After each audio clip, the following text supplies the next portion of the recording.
Canal Livre recebe o ex-governador de Pernambuco e pré-candidato à presidência da República pelo PSB, Eduardo Campos. Neto do ex-governador Miguel Arraes, Campos se formou em economia pela Universidade Federal de Pernambuco.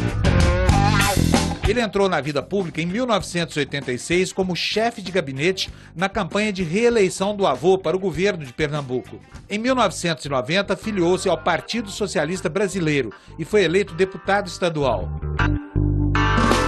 Quero deixar claro que o nosso país tem uma tradição pacifista, e o nosso partido também. Depois teve 3 mandatos seguidos como deputado federal.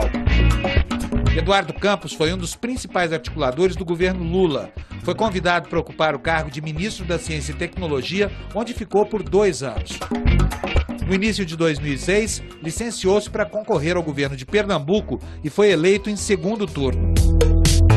Foi reeleito governador com 83% dos votos válidos, o mais bem avaliado do país. Eduardo Campos tenta agora se tornar o chefe da nação, tendo como vice a líder da Rede Sustentabilidade, a ex-senadora Marina Silva.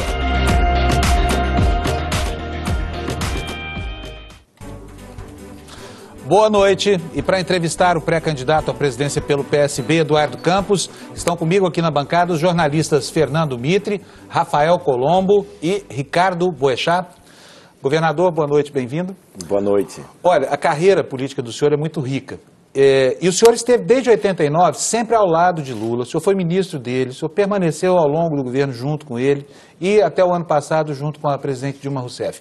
Agora o senhor lança a candidatura alinhado com a oposição. Eu queria saber exatamente como é que se define essa candidatura do senhor, se há um rompimento com as forças que representam o governo e por que acontece esse rompimento nesse momento? Bem, eu acho que nós estamos no momento de superar uma fase do Brasil. É um momento pós a um ciclo que trouxe ao Brasil avanços importantes que nós consideramos, como o ciclo anterior também trouxe a estabilidade econômica. Um ciclo anterior à estabilidade econômica da redemocratização foi importante. Os acúmulos que o Brasil viveu foram acúmulos que se viram a evolução da vida brasileira. Agora, é necessário compreender que há uma mudança muito grande no mundo, uma crise que não é só uma crise financeira, econômica, mas uma crise de valores, uma busca de um novo padrão para os serviços públicos, para o desenvolvimento econômico.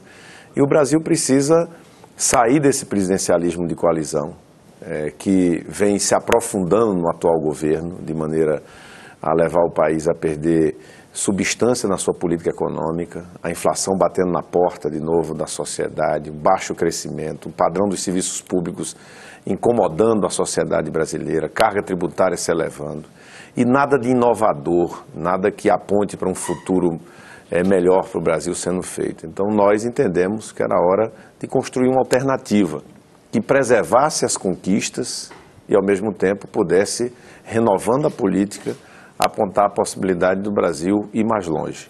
Governador, eu tenho observado que o senhor, quando fala do seu programa econômico, que ainda não está feito, né, não está completo, o senhor adota o tripé, né, o rigor fiscal, a meta da inflação, 4,5%, e também o câmbio flutuante. O senhor tem falado sobre isso e os seus economistas falam sobre isso. Mas eu noto que o senhor fala em 2018 como objetivo. O senhor chegaria a esse ponto excelente, digamos, em 2018. Eu pergunto, até lá, o que se poderia esperar do governo do senhor? Um sofrimento da população, passando por uma fase de rigor muito forte que poderia certamente influir no dia a dia das pessoas? Não, sofrimento da população é se ficar do jeito que está. O Brasil está tendo 3 anos do menor crescimento da história republicana.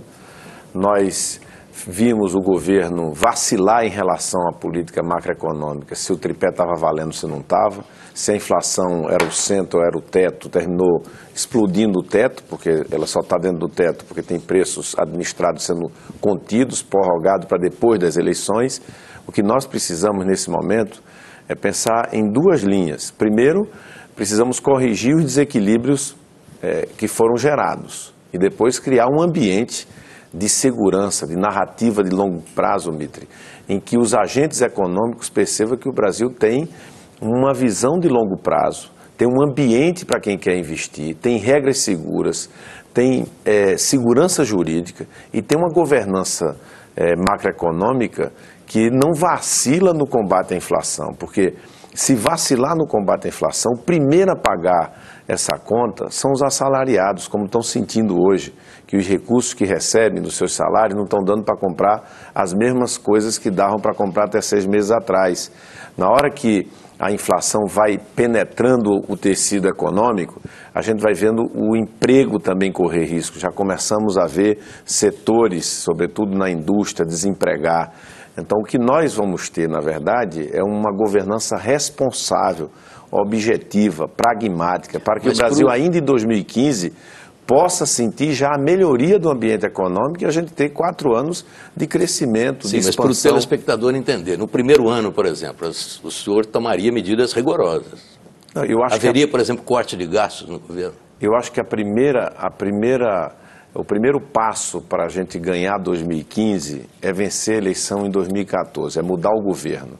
Esse passo da mudança do governo já ajuda muito as expectativas, porque mais do que uma crise de fundamento, a economia brasileira tem uma crise de confiança, de expectativa. E a economia, a gente sabe, a gente aprende que quando as expectativas sobre o futuro melhoram, elas alavancam o presente. Quando a expectativa sobre o futuro, elas pioram, elas afundam o presente. Então, a vitória deste nosso campo, com a responsabilidade que temos, ele vai animar 2015. E vamos ter que ter medidas de responsabilidade, medidas que vão, um tempo, por exemplo, a independência do Banco Central, a certeza que a política monetária e fiscal vão andar juntas, a certeza que teremos um governo que vai focar na meta da inflação, a certeza que vamos melhorar a governança, diminuir o número de ministérios, dar transparências ao número, usar a criatividade para dar transparência aos números do país.